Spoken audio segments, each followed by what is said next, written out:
Hi. One of the shots I took from the Q4 looked really overexposed and kind of harsh looking.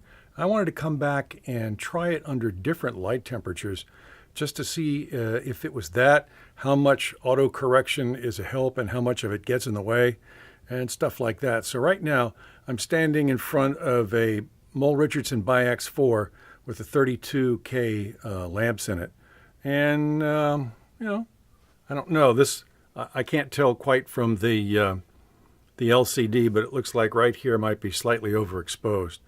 And the problem that I ran into before is if I dim the light some, then the auto controls on the camera would gain up, and I was pretty much right back where I started. I just backed off a couple of feet from the Biax 4 just to see if that would make a difference. And let me pull back even a little bit more.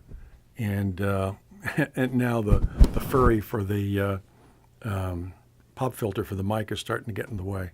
If I turn sideways a little bit, you can see what that's at. This is the Biax 4, which is dimmable. I'm going to reach up and turn this off so as not to pollute the light environment. And going across the room, I have a Lowell over here, which is an incandescent fixture, and obviously is going to be a lot redder. And puts a nice thing right on the top of my head. So let me back off a little bit and see what the camera does with that. Okay, tilt it down a little bit. Hard to be a lighting designer and a shooter and a reviewer all at the same time, but this looks pretty good to me inside of the LCD viewfinder. And so this is pure incandescent, down around 3200, I suppose. Now, behind me on that side, I've got a daylight fluorescent. And over on this side, one that's more yellow, your typical ugly fluorescent. I'm going to turn this off and walk over first to the ugly fluorescent. And so this is what you get.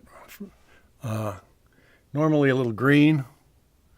Looks like I've had the bad ham for lunch or something like that. And a little hot spot looks like right up here. If I pull back a little bit and or back out of the hot spot, yeah, not too bad. At least, again, it's hard to tell in the LCD, but you get a general idea.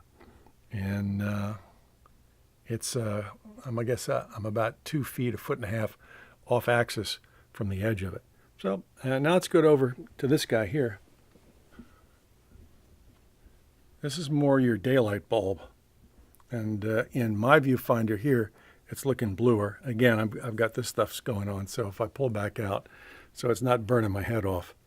It just kind of gives me a gentle wash. Again, it's not so much about the lighting as it is about what the white balance is doing. And let me get in front of that. Can I get in front of it? The light behind me, just in case the camera is working off of that. Well, I'll block it out as best I can. And back off a little bit so it's not burning my head off. So it's a little bluer. So something to think about when you're working with these little cameras. Still, they're amazingly cool. But, walking back over to the yellow light here, and you can see that the whole color shifts. So that's the test for right now, and I hope that's of some use to you.